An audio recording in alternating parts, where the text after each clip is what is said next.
Hey, what's up, DIYers? Mike Boards with the Mike Boards channel. Thank you for watching. Hey, we're working on my dad's 1987 Gravely riding mower. It is the professional 18G with the Magnum 18 Kohler engine. In today's video, the step-by-step process on how to properly and safely replace your spark plugs, not the actual wires and boots that connect down inside the engine compartment to your ignition coil, but just the spark plugs. Let's get started. We've made our way to my parents', and again in front of us is my dad's 1987 Gravely riding mower, and down below in the rear it has the Magnum 18 Kohler engine.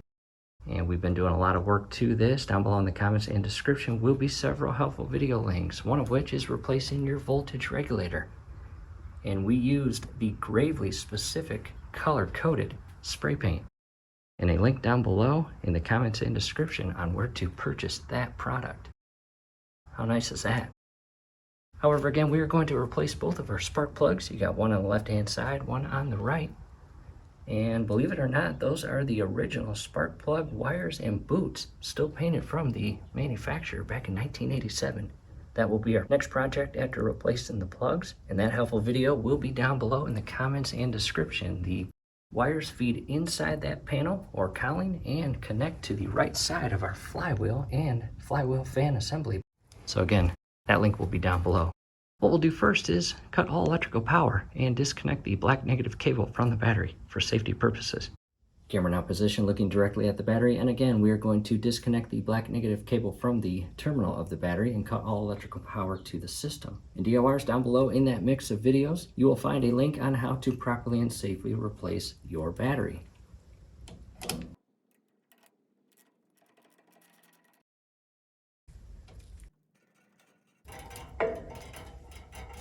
To the back, I have also removed the key from the ignition. We are going to carefully pull up on the entire engine cowling or cover, and it will lock in place.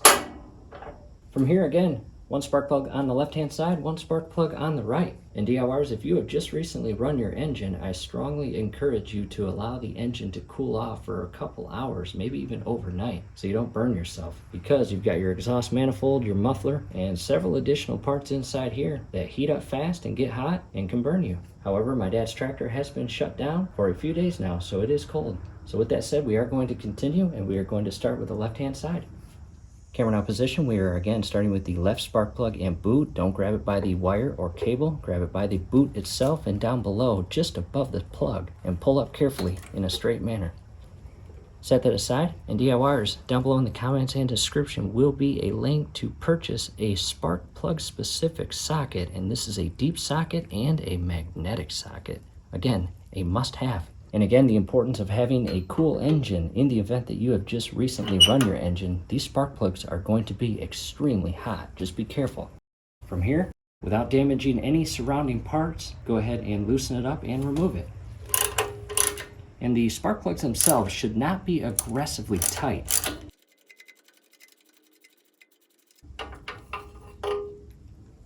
And there is the first spark plug, again, magnetic socket.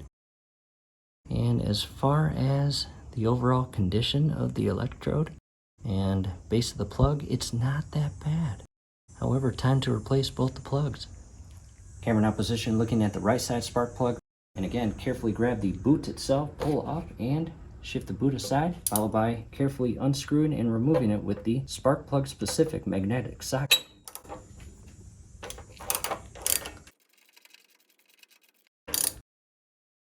And there is spark plug number 2, or on the right hand side.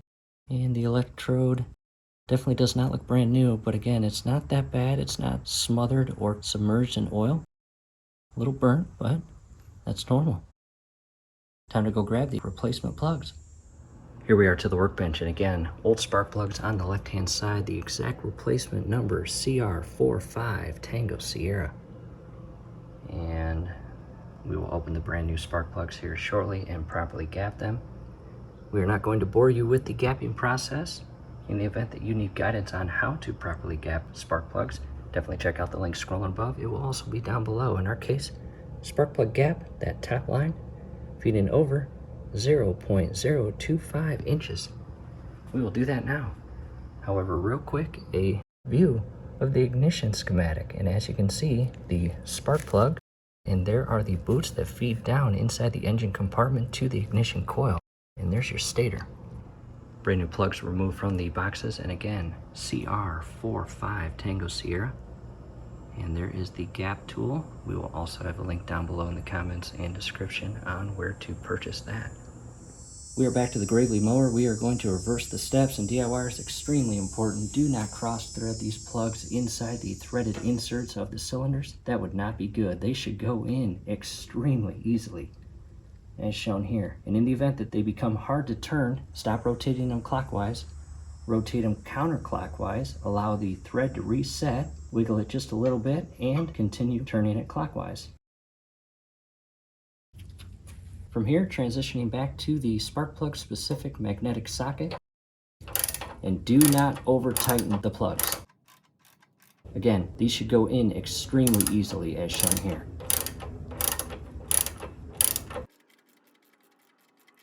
And there's the tension right there. Just a little turn, and pull the socket and ratchet away. Double check everything, and it will be personal preference to apply some dielectric grease to the top lead of the plug. However, we are not going to do that. We are just going to carefully reshift the spark plug wire boot back onto the plug and align it properly in a straight manner. Push it down until it clicks and locks in place. To the left side, and again, do not cross thread these into the inserts. They should go in very easily.